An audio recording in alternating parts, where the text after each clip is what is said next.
ఉంది. దయచేసి తలలో ఉంచండి. పరిశుద్ధుడైన మమ్మల్ని కన్న మా తండ్రి, మీ పరిశుద్ధమైన నామానికి ఈ రాత్రి కాలమును మీ పాద సన్నిధిలో నిండు మనసుతో వినమ్రులుగా మీకు కృతజ్ఞతాస్తులు చెల్లిస్తున్నాం తండ్రి. మమ్మల్ని ప్రేమించి ఈ చల్లని పూట మీ చల్లనైన మాటలు వినుటకు మీ కృపలో మమ్మల్ని జ్ఞాపకం చేసుకొని మీరు అనుగ్రహించినటువంటి ఈ మహత్తర భాగ్యమును బట్టి కృతజ్ఞతలు తండ్రి. ఎంతో ఆశతో మీ పిల్లలు మీ సన్నిధిలో మీ మాటలు వినటానికి కూర్చున్నారు. ఆశగల ప్రాణాల్ని తృప్తిపరిచే సమయోచితమైన మాటలు నా నోటి ద్వారా పలికించండి. కేవలము విని విడిచిపెట్టి నరకపాత్రలు కాకుండా వింటున్న ప్రతి మాట వారి హృదయాల్లో భద్రపరుచుకుని మీ కొరకు ఫలించేవారుగా ఉండుటకు కృప చూపించమని యేసుక్రీస్తు వారి పరిశుద్ధమైన నామంలో ఈ ప్రార్థన అడిగి వేడుకొంచున్నాం పరమ తండ్రి, ఆమేన్.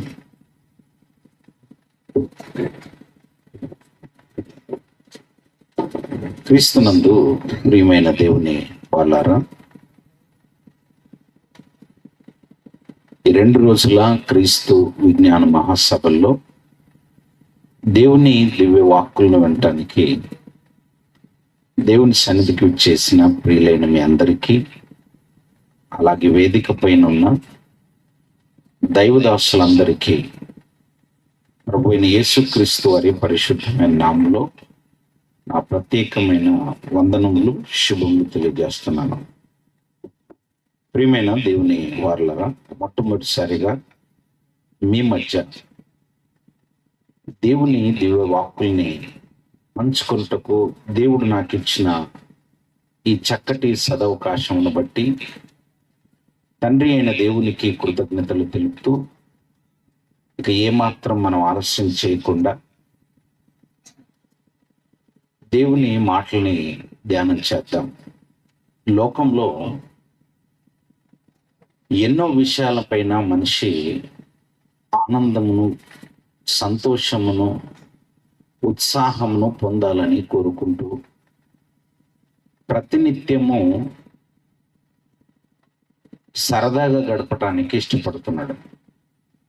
మీలో చాలామంది నిన్నటి దినం నూతన సంవత్సరం అని పండుగను ఆచరించారు, సంబరాలు జరుపుకున్నారు. ఈ సంబరాలు కాస్త చాలా వికృతంగా మారిపోతున్నాయి రోజు రోజుకి. ఒకప్పుడు నూతన సంవత్సరం అనే కల్చరే ఉండేది. అది కాస్త మెల్లిమెల్లిగా వేరే పుంతలు తొక్కుతుంది. ఇయర్ ఎండ్ అని ప్రతి సంవత్సరము డిసెంబర్ 31వ తేదీ ఇది సంవత్సరంలో చివరి దినము. ఏదో విధంగా మనం సంతోషంగా గడపాలి, పార్టీలు చేసుకోవాలి, మనము సంబరాలు చేసుకోవాలి, మళ్ళీ ఈ దినం మన జీవితంలో రాదు అని చాలామంది యువత పెద్ద పెద్ద సౌండ్ సిస్టమ్స్ని పెట్టుకొని, వాటిని డీజేలు అంటారు, పశువులు గెంతినట్టుగా గెంతుంటారు. బహుశా మీలో కూడా గెంతుంటారు. గెంతి అలిసిపోయి కొందరు రాకపోయి ఉంటారు, రేపు వస్తారు లేని వాళ్ళు. అలా ఆగమరిచిపోయి ఒంటి మీద దుస్తులు కూడా ఉన్నాయో లేదో ఇవేవి చూసుకోకుండా వాళ్ళకున్నటువంటి ధనాన్ని అంతా వెచ్చించి శరీరాన్ని పాడు చేసుకునే ప్రక్రియ చేస్తుంటారు. ఇది సంవత్సరానికి ఒకసారి చేసేవాళ్ళు. ఇది కాస్త మెల్లిమెల్లిగా ఎలా అయిపోయిందంటే హైదరాబాద్, బెంగళూరు, కోల్కతా, ముంబై ఇలాంటి పెద్ద పెద్ద నగరాల్లో ఇప్పుడు మంత్ ఎండ్ అనే కల్చర్ వచ్చేసింది. మంత్ ఎండ్ అంటే నెలలో చివరి దినం, సంవత్సరంలో చివరి దినం అనేది ఉండేది. దాన్ని సంబరాలు జరుపుకుంటుంటారు అనేది మనం వినేవాళ్ళం. ఇప్పుడు ఎలా అయిపోయిందంటే నెలంతా కష్టపడి 1వ తేదీ నుంచి 28, 29వ తేదీ వరకు బాగా కష్టపడి ఆ 28, 29, 30 తేదీలోపు వచ్చే డబ్బులంతా తీసుకెళ్ళి 30వ తేదీ కానీ 31వ తేదీ కానీ ఇంకా విచ్చలవిడిగా ఖర్చు చేయటం. దాన్ని మంత్ ఎండ్ కల్చర్ అంటుంటారు. ఆ మంత్ ఎండ్ కల్చర్లోనే పబ్బులకు వెళ్ళటము, రెస్టారెంట్లకు వెళ్ళటము, క్లబ్బులకు వెళ్ళటము, తాగటం, తందనాలాడటం, వేశ్యగృహాల్లోనికి వెళ్ళటము, డ్రగ్స్కి బానిసలుగా మారిపోవటం, ఈ విధంగా కొత్త కల్చర్ వచ్చేస్తుంది. ఇది మనుషుల్లోనికి చేరకముందే మరో కల్చర్ కూడా మనుషులకు అంటింది. అదేంటంటే వీకెండ్ కల్చర్. వీకెండ్ అంటే వారంలో చివరి దినం. అందుకే మీరు చూడండి, ఈ ఎంఎన్సిస్ కంపెనీల్లో పనిచేసే వాళ్ళు, సాఫ్ట్వేర్ డిపార్ట్మెంట్లో పనిచేసే వాళ్ళు, పెద్ద పెద్ద నగరాల్లో ఉండేటువంటి వాళ్ళకి లక్షల రూపాయలు జీతం, వాళ్ళ శాలరీ లక్షల్లో వచ్చేస్తుంటుంది వాళ్ళకి. ఆ లక్షల రూపాయలు ఏం చేయాలో తెలియక కరెక్ట్గా వాళ్ళకి పని దినాలు కూడా వారంలో 5 రోజులే పని దినాలు, సోమవారం నుండి శుక్రవారం వరకు పని దినాలు. ఇంకా వీకెండ్ అనగానే శనివారం, ఆదివారము పని ఉండదు వాళ్ళకి. నెలలో సంపాదించిన, ఈ వారంలో సంపాదించిన డబ్బునంతా తీసుకెళ్ళి తగలెట్టడం, ఖర్చు చేసుకోవటం, వీకెండ్ కల్చర్ వచ్చేసి. మేము మీటింగ్లు ముగించుకొని కొన్ని సందర్భాల్లో రాత్రిలో ప్రయాణం చేసి హైదరాబాద్ వెళ్ళే సమయానికి ఇంచుమించుగా 3, 4 అలా తెల్లవారుజామున టైం అవుతుంటుందండి. ఆ తెల్లవారుజామున వెళ్తుంటే రోడ్డు మీద అక్కడక్కడ శరీరానికి కర్చీపులు అతికించుకున్నట్టుగా డ్రెస్సులు వేసుకుంటారండి కొందరు. అంటే నిజంగా మొత్తం శరీరాన్ని అంతా కప్పుకునే డ్రెస్సులు కాదు, అంటే వాళ్ళ దగ్గర నిజంగా బట్టలే లేవు అనుకోవాలి మనం. అంటే అక్కడో ముక్క, ఇక్కడో ముక్క, అలా పోస్టర్లు అతికించుకున్నట్టుగా అతికించుకుంటారండి శరీరానికి. ఆ అతికించుకున్న బట్టలతో అలా రోడ్ల మీద వెళ్తుంటారు. ఈ చేతిలో సిగరెట్, ఈ చేతిలో ఒక లైటరు, ఈ చేతిలో ఒక మందు బాటిల్, ఇలాగే తిరుగుతుంటారు రోడ్ల పైన. ఏంటి నేను చెప్తున్నది మగవాళ్ళ గురించి కాదు, ఆడవాళ్ళు తిరుగుతున్నారు. కల్చర్ ఎలా అయిపోయింది చూడండి. ఇలా విపరీతమైనటువంటి కల్చర్ మనుషుల్లోనికి వచ్చేస్తుంది. ప్రతి సంవత్సరము నూతన సంవత్సరం అనే పేరుతో ప్రపంచంలో అత్యధికమైనటువంటి మోసాలు, అత్యధికమైనటువంటి పాపాలు జరుగుతాయి. మీకు తెలుసా? సంవత్సరంలో జనవరి 1వ నెల ఏదైతే సంవత్సరం ఉంటుందో అక్కడి నుంచి డిసెంబర్లో చివరిగా 31st వరకు వ్యాపారాలు ఏవైతే జరుగుతుంటాయి ఆ వ్యాపారాలన్నీ ఒక ఎత్తు అయితే, కరెక్ట్గా ప్రతి సంవత్సరము డిసెంబర్ నెలలో జరిగే వ్యాపారాలు ఒక ఎత్తు. ఆ డిసెంబర్ నెలలో ప్రత్యేకించి 31వ తేదీన జరిగేటువంటి వ్యాపారాలు మరొక ఎత్తు. ఆయన ఈకో తీసి రీసౌండ్ వస్తుంది. నా మాట తొందరగా ఎండ్ అవ్వాలి, అప్పుడే వాళ్ళకి అర్థమవుతుంది.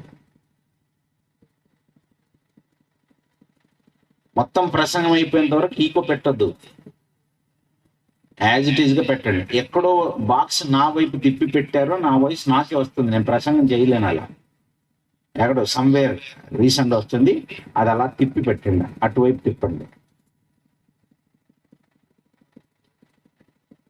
రేపు అన్ని అడ్జస్ట్ చేసుకోండి ఆయన. ఈ మొదటి రోజు కనుక ఇవన్నీ అడ్జస్ట్ చేసుకోండి. నాకు లైటింగ్ కూడా సరిగా లేదు ఇక్కడ, మేము బైబిల్ చదువుకోవాలంటే కూడా మాకు కష్టంగా ఉంది. ఓకే, ఎనీవే సమయం చాలా ఆలస్యం అయిపోయింది. ఇలాంటి ఒక విపరీతమైన కల్చర్ మనుషులకు వచ్చేస్తుంది. ఆ కల్చర్ ఎంత ప్రమాదకరంగా మారిపోతుందంటే రోజు రోజు రోజు రోజు మనిషిని పాపానికి బానిసగా మార్చేస్తుంది. అది పాపం అనేది అలవాటుగా మారిపోతుంది మనుషుల్లో. ఇది చాలా ప్రమాదం. ఇదేదో కొత్త కల్చర్ వచ్చేసింది మనకు, నూతనమైన కల్చర్ అనుకోకండి. అది చాలా చాలా ప్రమాదం అని మర్చిపోకండి. సంవత్సరం అనగానే మీకు కొత్త సంవత్సరం అంటే ఏంటండి మీ దృష్టిలో? ఏంటి సంవత్సరం అంటే? మీరు ఏమనుకుంటున్నారు దాన్ని? దేవుడు కష్టపడి భూమిని తిప్పి, దేవుడు కష్టపడి సూర్యుని నడిపిస్తూ, దేవుడు కష్టపడి గ్రహాలను తిప్పుతూ, దేవుడు కష్టపడి కోటాను కోట్ల నక్షత్రాలను తిప్పితే నీకొచ్చింది సంవత్సరం. చాలా మంది ఇలా వాచ్ చూసుకొని, డేట్ చూసుకొని హ్యాపీ న్యూ ఇయర్ బ్రదర్ అంటుంటారు. ఇంకా అమ్మలక్కలకైతే ఓ 10 రూపాయలు 20 రూపాయలు రంగులు ముగ్గులు ఉంటాయి కదండి, ఆ ముగ్గులు కొనుక్కుంటారు. కొనుక్కొని ఇంత పాత్రలు వేసుకొని ముగ్గు అలా వేస్తూ ఇలా రాస్తారండి. ఏమని రాస్తారు తెలుసా? బాయ్ బాయ్ 2023, 2023కి బాయ్ బాయ్. ఈ అమ్మ వచ్చేసి ఈ అక్క ఇదిగో బాయ్ బాయ్ అని చెప్పి సంవత్సరం పోయింది అన్నట్టుగా ఫీల్ అవుతుంటది. ఇలా అంటే నువ్వు ముగ్గేస్తే సంవత్సరం ముందుకెళ్ళిందా? ఇంకా కొంచెం ఒక అడుగు, ఇంకో అడుగు ఎలా వెనక్కేసి ఇక్కడేం రాస్తారు తెలుసా? వెల్కమ్ 2024. దీనికో రంగు ఈమె అది పిలుస్తుంది అనమాట, వెల్కమ్ వెల్కమ్. ఈ అమ్మలక్కలే ప్రతిరోజు చిన్నపిల్లోడికి అన్నం తినిపించడానికి చందమామ రావే అని పాట పాడుతుంటారు. ఎవడికి చందమామ? చంద్రుడు నీకు మామనా? బుద్ధి బుర్ర ఉంది అసలు? చంద్రుడు ఒక గ్రహము. ఆ గ్రహాన్ని పట్టుకొని చందమామ రావండి. ఆడెప్పుడు రావడం తెలుసు మనకి. అయినా సరే ఆ చంద్రుని పట్టుకొని రావి రావంటావేంటి? అన్ని పనికి మాలిన పాటలు, తప్పుడు పాటలు. అలా చంద్రుణ్ణి ఎలాగైతే చందమామ రావి అని పిల్లలకి అబద్ధ పాట పాడుతుంటారో, సంవత్సరాన్ని కూడా ఈమె ముగ్గేస్తే వచ్చింది అన్నట్టుగా వెల్కమ్ వెల్కమ్ వెల్కమ్ అని పిలుస్తుంటారు. నువ్వు పిలిస్తే రాదమ్మా. దేవుడు అలా ఈ భూమిని తిప్పితే, సూర్యగోళమున అలా తిప్పితే, కోటాను కోట్ల నక్షత్రాలను తిప్పితే, ఈ విశ్వం మొత్తాన్ని ఆయన అలా తిప్పటం వల్ల నీకొస్తుంది దినము, నీకొస్తుంది కాలము. ఊరికే వచ్చింది అనుకుంటున్నావేమో. ఆ పరలోకమందున్న దేవుడు ప్రయాసపడగా వచ్చిన దానికి ఫస్ట్ నువ్వు చేయాల్సింది ఏంటి తెలుసా? ఆ పరలోకమందున్న దేవుని సన్నిధిలో మోకరిల్లి లేదా ఆయన సన్నిధిలో నిలబడి, ప్రభువా కృతజ్ఞతలు నాయన, సంవత్సరారంభం నుండి ఈ సంవత్సరాది వరకు నన్ను క్షేమంగా ఉంచారు, మంచి ఆరోగ్యం ఇచ్చారు, మీ కృప నా మీద ఉంది ప్రభువా. అసలు మీ కృపే నా మీద లేకపోతే నేను అసలు బ్రతికుండేవాడినే కాదు, మొట్టమొదట నేను మీకు కృతజ్ఞత చెప్పాల్సిన వాడినని మీలో ఎంతమంది కృతజ్ఞత చెప్పారు చూస్తారన్నమాట. విలాప వాక్యముల గ్రంథం చూడండి. విలాప వాక్యముల గ్రంథము 3వ అధ్యాయము. విలాప వాక్యముల గ్రంథము 3వ అధ్యాయము 22వ వచనం చూడండి ప్రియులారా. 22వ వచనము. యెహోవా కృపగలవాడు, ఆయన వాత్సల్యత ఎడ తెగక అన్నాడు. అంటే తెగిపోలేదట. ఆ పరలోకమందున్న దేవుని యొక్క వాత్సల్యత తెగిపోలేదట. అలా తెగిపోలేదు గనుక ఆ ఎడతెగని వాత్సల్యము నిలిచున్నది గనుక మనము నిర్మూలము కాకున్న వారము. ఆ పరలోకమందున్న దేవుని వాత్సల్యమే తెగిపోయి ఉంటే నీవు ఈ పాటికి తెగిపోయేవాడివి. ఓ చెట్టు మీద పండు అలా ఉంది, వేలాడుతూనే ఉంది. నువ్వు చూస్తున్నా, మొదటి రోజు చూసావు, రెండవ రోజు చూసావు, మూడో రోజు, అలా నెల రోజులు అలాగే ఉందండి. దాని అర్థం ఏంటి తెలుసా? అది తెగి పడలేదంటే దానికి ఇంకా కాలం ఉందన్నమాట. తెగి పడని కాలం ఉంది. ఇంకా తెగి పడింది అని అంటే ఇంక కింద నేల పడిపోతుంది. నేల పడిందంటే ఇంకా కుళ్ళిపోతుంది. ఇక నేల పడిందంటే కుళ్ళిపోతుంది. నీవు తెగి పడ్డావంటే పాతాళ లోకానికి పోతావు. తెగిపడడం అంటే ఏంటి అనుకుంటున్నావు? ఏదో వెంట్రుకు తెగిపడ్డం అనుకుంటున్నావేమో. నీవే తెగిపడిపోతే నువ్వు ఒక భయంకరమైన పాతాళ లోకానికి వెళ్తావు. నువ్వు ఇంకా తెగిపడిపోకుండా బ్రతికున్నావంటే దాని అర్థం ఏంటి తెలుసా? ఆ పరలోకమందున్న దేవుని వాత్సల్యమట. ఫర్ యువర్ కైండ్ ఇన్ఫర్మేషన్, ఈ రోజు కూడా మీరు సభకొచ్చారంటే దాని అర్థం ఏంటి తెలుసా? ఇప్పటికీ ఈ సభకొచ్చి ఈ సభలో మీరు వింటున్నారంటే దాని అర్థం ఏంటి తెలుసా? నిన్నటి దినం మీరు హ్యాపీ న్యూ ఇయర్ బ్రదర్ అని చెప్పుకున్నారు చూసారా? అలా హ్యాపీ న్యూ ఇయర్ బ్రదర్ అని చెప్పుకున్నారంటే దానికి కారణం ఎవరో తెలుసా? ఇదిగో ఆ పరలోకమందున్న దేవుని కృప, వాత్సల్యము. వాత్సల్యం అనేది అడిగితే వచ్చేది కాదు. కృప అనేది నీవు అడిగినందుకు వచ్చేది కాదు, నీవు అడగకుండానే. మీలో చాలా మంది దేవుణ్ణి అడగలేదు. మీలో చాలా మంది ప్రభా కొంచెం గాలి ఇవ్వండి అని అడగలేదు. అలా అడగపోయినా గాలి నీ ముక్కు దగ్గరికి వచ్చేస్తే దాన్ని గబుక్కున అలా పీల్చేసుకుంటున్నావు. ఎన్నిసార్లు పీల్చుకున్నారో? ఇప్పుడు ఈ సభకు వచ్చినప్పటి నుంచి ఎన్నిసార్లు పీల్చుకున్నారో? గట్టిగా ఒక 5 నిమిషాలు ముక్కు మూసుకోండి. పోతారు, అలా చేయకండి. ఆ గాలి నీ ముక్కు దగ్గరికి వచ్చేస్తే దాన్ని గబగబా గబగబా ఎన్నిసార్లు పీల్చేసుకుంటున్నావు చూసావా? ఆ గాలిని ముక్కు దగ్గరికి రావాలని ఎవరయ్యా నియమించారు? ఆ గాలికి దేవుడు నియమమును పెట్టి, నా పిల్లలున్న చోటికల్లా నువ్వు వెళ్ళి వాళ్ళ ముక్కు దగ్గర నువ్వు రెడీగా ఉండాలి. వాళ్ళు గాలి పీల్చుకొని ఇదిగో ఈ భూమి మీద ప్రాణముతో ఉండాలి. అలా ఉండాలని నీ మీద ఆ పరలోకమందున్న దేవునికి వాత్సల్యము, కృప నిలిచింది. ఈరోజు ఉదయం కూడా మార్నింగ్ నువ్వు ఇంకా లెగలేదు, నీ బెడ్ దగ్గరికి వచ్చి ఆయన కన్ను చూపిలా నేను చూసింది. ఇంకా పడుకున్నాడు కదా, నా కూతురు ఇంకా పడుకుంది కదా, ఓకే ఓకే పడుకొని అని అలా చూశాడు. నువ్వు లేచేంత వరకు అలాగే నిల్చున్నాడు అనమాట. ఆయన చూస్తున్నాడు, అలా చూస్తున్నాడు. అలా నువ్వు ఒళ్ళు విరుస్తూ అలా లేచావు చూసావా? ఒళ్ళు విరుస్తూ అలా లేచేసి అలా నీ మొహం చూసుకుని అద్దం దగ్గరికి వెళ్ళిపోయి అలా మొహం బాగున్నాను అనుకున్నావు చూసావా? ఆ మొహం అలా చూసుకోవడానికి అలా లేచినప్పుడు నీ పడక దగ్గర, నీ బెడ్ దగ్గర ఎవరున్నారు తెలుసా? దేవుని కన్ను చూపుంది. అదే చెప్తున్నాడు. ఇదిగో 23వ వచనములో, అనుదినము నూతనముగా ఆయనకు వాత్సల్యత పుట్టుచున్నది. అనుదినము, ప్రతిదినం. అనుదినం అంటే ఈ దినము కూడానా? ఈ దినము కూడా ఆ పరలోకమందున్న దేవునికి నీ మీద, నా మీద, మనందరి మీద వాత్సల్యత పుట్టింది. ఆ వాత్సల్యత పుట్టి ఉంది గనుకనే నీవింకా బ్రతికి ఉన్నావు, ఈ సభకు వచ్చున్నావు, ఇప్పటికీ ఈ మాటలు వినగలుగుతున్నావు. అది దేవుని వాత్సల్యత మాత్రమే. అనుదినము అనంటే ఇదిగో ఈ బ్రతికిన సంవత్సరములన్నీ ప్రతిదినం ఒకసారి లెక్కేసుకోండి.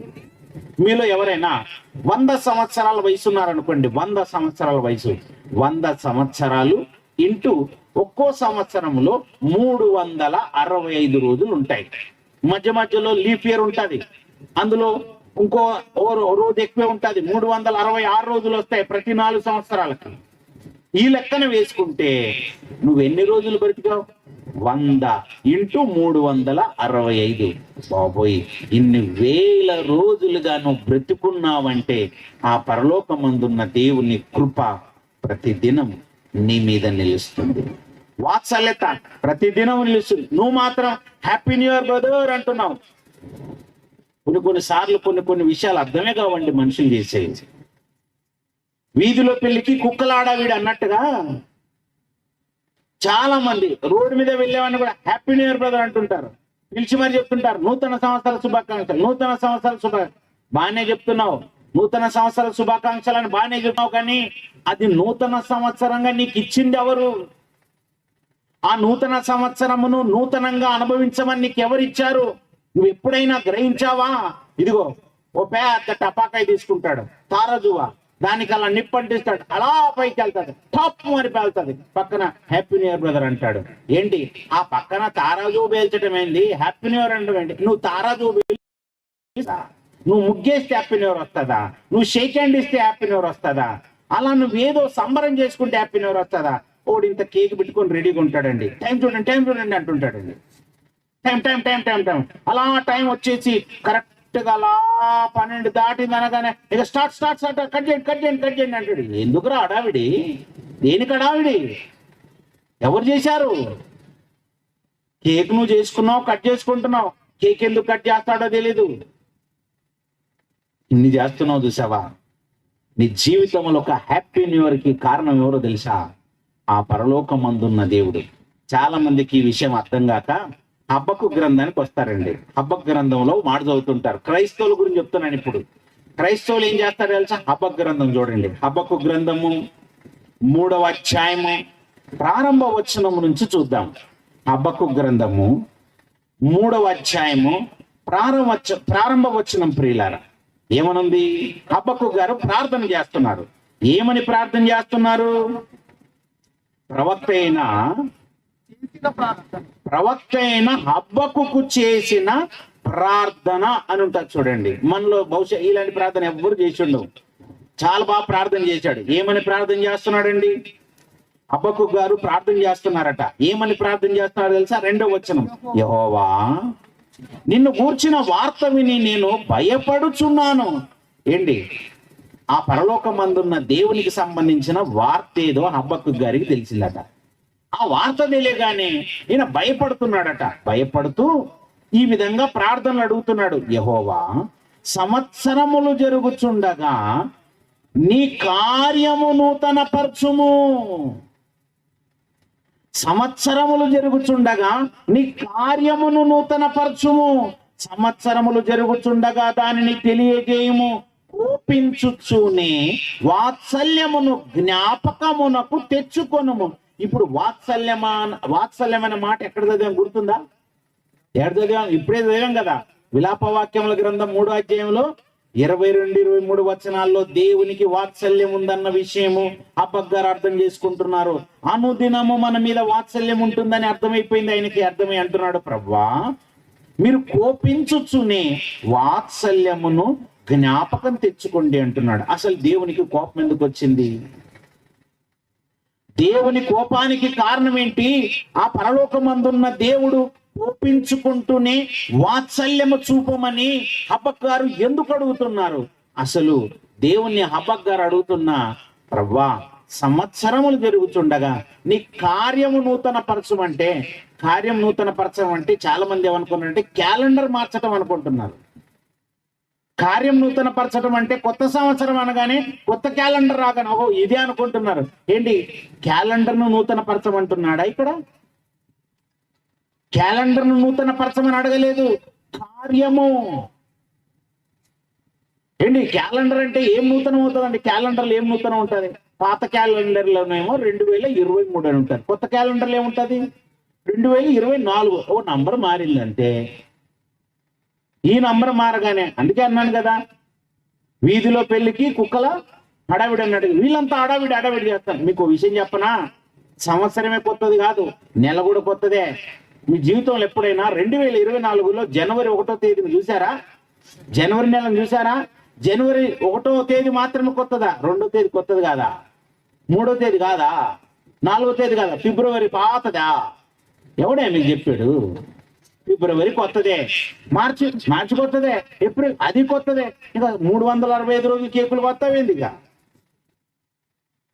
365 రోజులు కేకులు రెడీగా పెట్టుకో. మరి ఇది దేనికంటే ఇది జనవరి 1వ తేదీ, మరి ఇది 2వ తేదీ, అది 3వ తేదీ. ఈ కేకుల బిజినెస్ పెట్టుకో. ఇంకా బుద్ధి బుర్ర లేకపోతే ఏం చేస్తున్నాడో తెలియకుండా చేసేస్తున్నారు. తెలుసుకొని చేయండి. ఏదైనా తెలుసుకొని చేయండి. ఇదంతా వ్యాపారపు ట్రిక్ అండి బాబు. మనం తీసుకెళ్ళి ఆ బేకరీ షాప్ అని నడపటమే. ఏం చేస్తున్నారు అర్థం కావట్లేదు.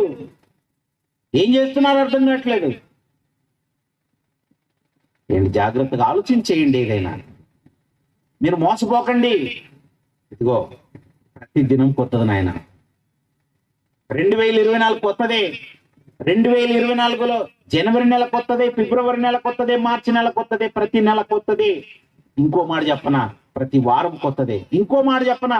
ప్రతి రోజు కొత్తదే. ఇంకో మాట చెప్పనా? ప్రతి గంట కొత్తదే. ఇంకో మాట చెప్పనా? ప్రతి నిమిషం కొత్తదే. ఇంకొక మాట చెప్పనా? ప్రతి సెకండ్ కొత్తదే. అసలు నీ జీవితంలో ప్రతిదీ కొత్తదే. అన్ని కొత్తవే. ఆ పరలోకమందున్న దేవుడు నీకేది పాతదివ్వడు, అన్ని కొత్తవే కొత్తవే కొత్తవే కొత్తవే, అన్ని కొత్తవే ఇచ్చేవాడు ఆయన. అలాంటి ఆ పరలోకమందున్న దేవుని ప్రేమను అర్థం చేసుకోవట్లేదు నువ్వు.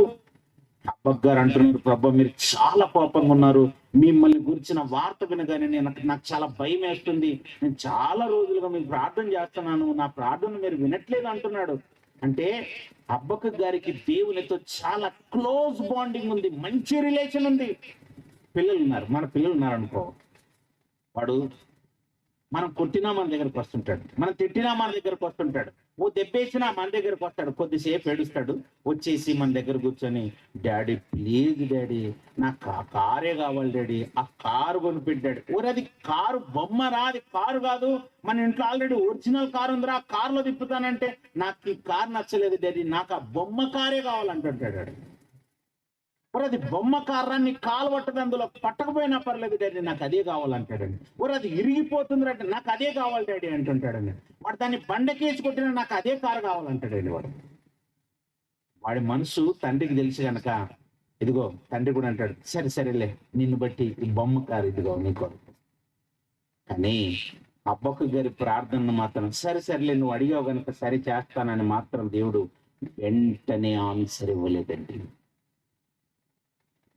అబ్బక్ గారు చాలా రోజులు అడుగుతున్నాడట, ప్రభు అడుగుతున్నాను కదా ఏంటి ప్రభు ఏంటి ప్రభు.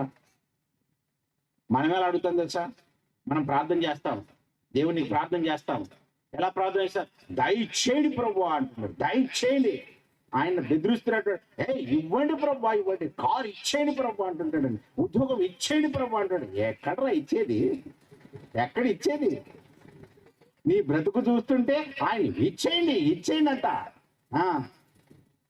ఆకాశపు వాక్యం విప్పండి విప్పండి, ఆయన ఎలా చెప్పేస్తాడు, మీరు ఇచ్చేయండి మీరు ఇచ్చేయండి, అది తీసుకురండి.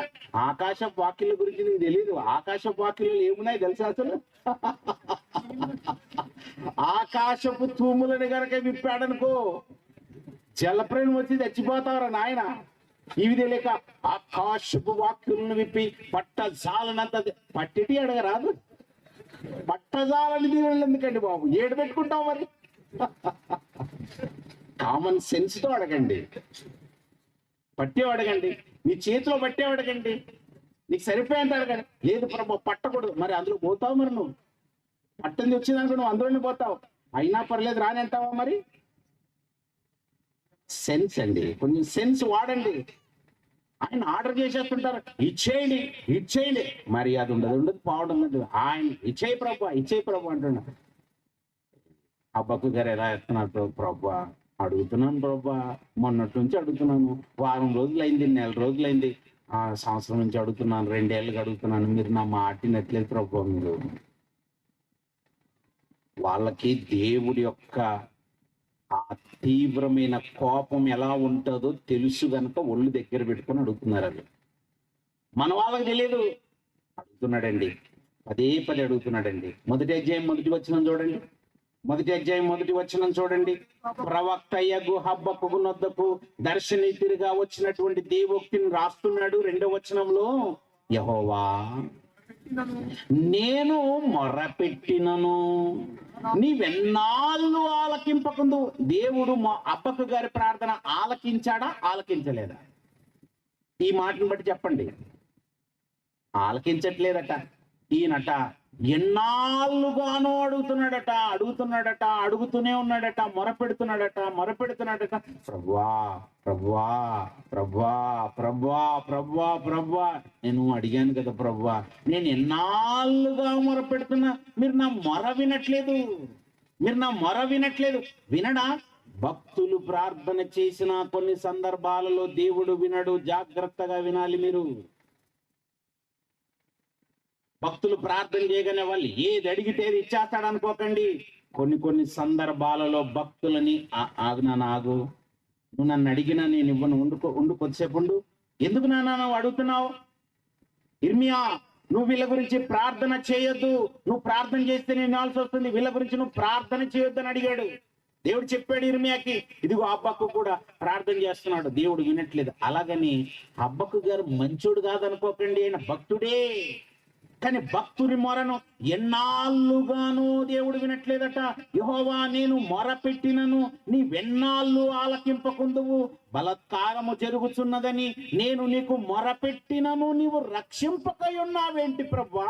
ఎంత కాలంగానో మీరు నా మాట వినట్లేదు, రక్షించట్లేదు. ఈ లోకములో భయంకరమైన బలాత్కారము జరుగుతుంది ప్రభువా, నన్నెందుకు దోషము చూడనిచ్చుచున్నావు? లోకంలో దోషాలున్నాయి ప్రభువా, ఈ లోకాన్ని ఒకసారి చూడండి. బాధ నీ వేళ ఊరకయే చూస్తున్నావు. ఇదిగో వాడి దగ్గర బాధ చూడండి, ఇక్కడ చూడండి బాధ, అటువైపు చూడండి, నలు దిక్కుల భయంకరమైన బాధే ప్రభువా, ఈ బాధను మీరు ఎందుకు చూస్తున్నారు అని అడుగుతున్నాడండి. ఎక్కడ చూచినను ఎనీవేర్ ఇన్ ద వరల్డ్, ఒక్క చోటు కాదు ప్రభువా, ఎక్కడ చూచినను నాశనమును బలాత్కారమును అగుపడుచున్నవి. ప్రభువా, మీకు కనబడట్లేదా? మీకు కూడా కనబడుతున్నాయి. మీ నేత్రములకు మరుగైనదంటూ ఏది లేదు, మీ దృష్టికి కనబడని సృష్టం అంటూ ఏది లేదు. మీరన్ని చూడగలరు, ప్రతి దానిని మీరు చూస్తారు, మీ దృష్టికి అన్ని స్పష్టంగా కనబడతాయి. మనుషుల హృదయమును కూడా మీరు చూడగలరు. ఇదిగో అటువైపు చూడండి, ఇటువైపు చూడండి, ఇటువైపు చూడండి. ఎక్కడ చూసినను ఎనీవేర్ ఇన్ ద వరల్డ్, ఎక్కడ చూసినా అన్ని చోట్ల అలాగే ఉంది ప్రభువా. ఎక్కడ చూసినను నాశనమును బలాత్కారమును అగుపడుచున్నవి, జగడమును కలహమును రేగుచున్నవి. అందువలన ధర్మశాస్త్రం నిరర్ధకమైపోయింది కదా ప్రభువా. మీ కళ్ళ ముందే ధర్మశాస్త్రాన్ని నిరర్ధకం చేసేశారు. అలాగని వాళ్ళ దగ్గర ధర్మశాస్త్రం లేదని కాదు, ధర్మశాస్త్రం ఉన్న వాళ్ళే ధర్మశాస్త్రాన్ని పక్కన పెట్టారు, ధర్మమైన మీ మాటల్ని పక్కన పెట్టారు ప్రభువా. ఇవన్నీ నేను మీకు చెప్తూనే ఉన్నాను కదా ప్రభువా, మీకు చూస్తూనే ఉన్నారు కదా ప్రభువా, మీరు వింటూనే ఉన్నారు కదా ప్రభువా. అన్ని గుర్తు చేస్తున్నాడండి, అన్ని గుర్తు చేస్తున్నాడు. న్యాయము ఎన్నడూను జరగకుండా మానిపోయింది. న్యాయము లేదు ప్రభువా, అన్యాయము ఏలుతుంది. భక్తిహీనులు వచ్చి నీతి పరులను చుట్టుకొందురు, న్యాయము చెడిపోవచ్చున్నది ప్రభువా. అన్యజనులలో జరుగునది చూడుడి, ఆలోచించుడి, కేవలము విస్మయము నొందుడి. మీ దినములలో నేనొక కార్యము జరిగింతును అని అన్నాడు అదే టైంలో దేవుడు. ఇదిగో నాయన హబ్బకు, ఇదిగో నా దేవోక్తిని దర్శనంలో నీకు చూపిస్తున్నాను. మీ దినములలో నేనొక కార్యమును జరిగించబోతున్నాను అని. నేను కార్యమును జరిగింది, ఇది పట్టుకున్నాడండి హబక్కు గారు. ఏదో కార్యం జరిగిస్తానన్నాడు దేవుడు. ఆ కార్యము జరగాలని చూస్తున్నాడు, అడుగుతున్నాడు ప్రభువా, నేను చాలా కాలంగా మొరపెడుతూ వచ్చాను, మీరు నా మాట వినట్లేదు, నా మొర వినట్లేదు. అయినా ప్రభువా, మీరేదో ఒక మాట ఇచ్చారు కదా, మీరేదో ఒక కార్యం జరిగిస్తున్నారు కదా, ఆ కార్యాన్ని జరిగించండి ప్రభువా. సంవత్సరములు జరుగుతున్నాయి, సంవత్సరములు అలా గతించిపోతున్నాయి. మనమే అప్పుడప్పుడు మాట్లాడుతుంటాం కదా, అప్పుడే 2023 పోయిందండి, జస్ట్ అప్పుడే వచ్చేసి అప్పుడే పోయినట్టుగా లేదు, అప్పుడే సంవత్సరములు అలా ఆవిరైపోతూనే ఉన్నాయి. అలా సంవత్సరములు జరుగుతుండగా హబక్కు గారు అడుగుతున్నారు, ప్రభువా మీ కార్యమును నూతనపరచండి ప్రభువా, మీ కార్యాన్ని నూతనపరచండి. ఏంటి? సంవత్సరమును నూతనపరచమని అడగట్లేదు, కార్యమును నూతనపరచండి. సంవత్సరములో జరగవలసింది కార్యమట. ఏమిటి ఆ కార్యము? ఏ కార్యమును నూతనపరచమని హబక్కు గారు అడుగుతున్నారు? కొత్త కేకుల గురించి అడుగుతున్నారా? కొత్త క్యాండిల్స్ గురించి అడుగుతున్నారా? కొత్త తారాజువులు పేల్చడం గురించి అడుగుతున్నారా? దేని గురించి అండి అడుగుతున్నారు? కొత్త డెకరేషన్ గురించి అడుగుతున్నారు అనుకుంటున్నారా? కొత్త సీరియల్ బల్బులు వేసేసి, రంగులు వేసేసి, రంగులు అద్దేసి అంగరంగ వైభవంగా మనం హ్యాపీ న్యూ ఇయర్ అని చెప్పేసి వేడుకలు చేసుకోవడం గురించి అడుగుతున్నారు అనుకుంటున్నారా? అయ్యో బాబు, నువ్వు చేస్తున్న దానికి దేవుడు చెప్పిన దానికి అసలు సంబంధమే లేదు, పొంతం లేదు. నువ్వు ఎలాంటి భయంకరమైనటువంటి ఘోరమైన పాపాల్లో మునిగిపోతున్నావంటే, నువ్వు చేస్తున్న ప్రతి కార్యము దేవునికి సంతాపాన్ని మిగులుస్తుంది. నువ్వు తాగుబోతుగా, తిరుగుబోతుగా, ఒక వ్యభిచారిగా, దొంగగా మారటమే నీ సంబరానికి కారణంగా మారిపోయింది. సంబరాలన్నీ ఎలా జరుగుతున్నాయంటే అన్ని పాపభూయిష్టమైన సంబరాలే, దేవుణ్ణి బాధ పెట్టే సంబరాలే. ఎక్కడ చూసినా గెంతటము. ఇశ్రాయేలులో ఒకప్పుడు తినుటకు, త్రాగుటకు, కూర్చుండి ఆడుటకు లేచారట. గెంతటం, జంతువులు గెంతేవయ్యా ఒకప్పుడు, జంతువులు గెంతేవి.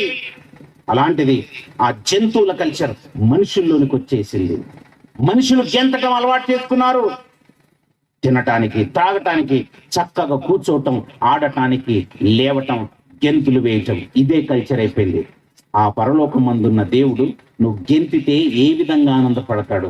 నువ్వు అలా పీకల దాకా నెక్కేసి ఆ పరలోకమందున్న దేవుని సన్నిధిలో నువ్వు ఆనందంగా ఉంటున్నావు, కానీ దేవుడికి ఏం ఆనందం? దేవుడికి ఏంటండి ఆనందము? నువ్వు హ్యాపీ న్యూ ఇయర్ అంటున్నావు. చాలా మంది నాకు హ్యాపీ న్యూ ఇయర్ అని చెప్తుంటే నాకు ఆనందం ఉండదండి. ఎందుకంటే వాడి వల్ల నాకు ఆనందం ఉండదు. వాడి వల్ల నాకు ఆనందం ఉండదు కనుక నేను పెద్దగా రెస్పాండ్ కూడా అవ్వడండి. ఓకే హ్యాపీ న్యూ ఇయర్, ఓకేలే, ఏం హ్యాపీ న్యూ ఇయర్? నువ్వు మార్పే చెందలేదు. చాలా సందర్భాల్లో వచ్చేసి దేవుని పనికి వస్తానంటాడు, రాడు. దేవుని పని చేస్తానంటాడు, చెయ్యడు. దేవుని సన్నిధిలోనికి వస్తానంటాడు, రాడు. మాటిస్తుంటాడు, రాడు. నాకే ఇంత కోపం వస్తుంటే ఆ పరలోకమందున్న దేవునికి నీ మీద ఎంత కోపం రావాలి? 2023 నిజంగా న్యాయంగా మీ గుండెల మీద చేసుకుని ఒకసారి ఆలోచించండి. నేను దేవుడు కోరుకున్నట్టుగా దేవుణ్ణి సంతోషపరిచే కార్యక్రమాలు చేశానని జస్ట్ క్వశ్చన్ యువర్ సెల్ఫ్. మిమ్మల్ని మీరు ప్రశ్నించుకోండి ఒకసారి. దేవుణ్ణి ఆనందపరిచిన క్షణాలు ఎన్ని నా జీవితంలో? ఎన్ని గంటలు దేవుడు నా వల్ల ఆనందపడ్డాడు? ఎన్ని రోజులు దేవుడు నా వల్ల ఆనందపడ్డాడు? నా వల్ల పరలోకమందున్న దేవుడు ఎన్ని కన్నీళ్లు కార్చాడు? ఒక్కసారి మిమ్మల్ని మీరు ప్రశ్నించుకోండి. మీరు ఎంత దేవునికి సంతాపాన్ని మిగిల్చారో ఒకసారి ఆలోచించండి. అలా సంతాపం మిగిల్చిన నీవు హ్యాపీ న్యూ ఇయర్ అని చెప్పుకోవటం ఎంత అన్యాయమయ్యా! ఆ పరలోకమందున్న దేవునికి నీ వల్ల జరిగిందేంటి అసలు? నీ వల్ల ఏ క్షణములో ఆ పరలోకమందున్న దేవుడు ఆనందపడ్డాడు? ఆయనను ఆనందపెట్టి నువ్వెంత సంబరపడతావో సంబరపడు. నువ్వు ఎన్ని కేకులకు వస్తావో కోయు, ఎన్ని క్యాండిల్స్ వెలిగిస్తావో వెలిగించు, ఎన్ని తారజువులు పేలుస్తావో పేల్చు. ఆయనను ఆనందపరిచి ఆయన బాధగా ఉండగా నీవు ఇవన్నీ చేస్తుండటం పాపం, నేరం. ఎవడైనా హ్యాపీ న్యూ ఇయర్ చేసుకోవాలంటే వనకాలి. హ్యాపీ న్యూ ఇయర్ అంటే ఎలా అవుతుంది అనుకుంటున్నావు? నీకు హ్యాపీ అంటున్నావు, కానీ దేవుడికి నీ వల్ల హ్యాపీయా? దేవుడికి నీ వల్ల ఆనందమా? దేవుడు నీ వల్ల సంతోషపడుతున్నాడా? నిన్ను చూసి ఎంత ఆవేదన చెందుతున్నాడు ఒకసారి ఆలోచించు. 2023లో నువ్వు ఎంత ఆ పరలోకమందున్న దేవుని బాధ పెట్టావు ఒకసారి ఆలోచించు. అంతకుముందు సంవత్సరంలో ఎంత బాధ పెట్టావు? నీ జీవిత దినములన్నిట్లో నువ్వు ఎంత పరలోకమందున్న దేవునికి ఆ వేదనను మిగిల్చావు ఒకసారి ఆలోచించు. నిజంగా నువ్వు దేవుని పని చేసావా? Yes, you are eligible person. నీవు మాత్రమే అర్హుడవి. ఆ పరలోకమందున్న దేవుడిస్తున్న ఈ ప్రతి దినాన్ని ఆనందించటానికి అర్హుడవి. ఆ పరలోకమందున్న దేవుడి కష్టాన్ని నువ్వు అనుభవించటానికి అర్హుడవి. లేదంటే నీకు అర్హత లేదు. హబక్కూకు లాంటి ఒక ప్రవక్తే దేవుని సన్నిధిలో కూర్చొని, ప్రభువా, లోకమంతా ఎక్కడ చూసినా పాపమే ప్రభువా, ఎటువైపు చూస్తున్నా అన్యాయమే ప్రభువా, ఈ అన్యాయం గురించి నేను మిమ్మల్ని అడుగుతున్నాను కదా ప్రభువా, ఈ లోకంలో జరుగుతున్న ఈ క్షణాలన్నిటిని గురించి నేను మిమ్మల్ని రిక్వెస్ట్ చేశాను కదా ప్రభువా, నా మొర మీరు వినలేదు. అయినా మీరు అన్నారు కదా ప్రభువా, సంవత్సరములు జరుగుతుండగా ఈ కార్యం ఒకటి నూతన పరుస్తానన్నారు కదా, ఏది ప్రభువా కొంచెం ఆ కార్యాన్ని రిక్వెస్టింగ్ గా అడుగుతున్నాడండి. ఆ పరలోకమందున్న దేవుని సన్నిధిలో వినయముతో అడుగుతున్నాడు, ప్రభువా ఇదిగో ఆ కార్యాన్ని నూతన పరచండి నాయన, నూతన పరచండి. ఎందుకంటే నీ వార్త విని నేను వణుకుతున్నాను. మీరు నాకు చూపించిన ఈ దేవోక్తి నన్ను వణికిస్తుంది. మీరు ఎంత భీకరంగా కోపంగా ఉన్నారో నాకు అర్థమైపోయింది. దేవుడి యొక్క కోపం అర్థం చేసుకున్నాడండి హబక్కూకు గారు.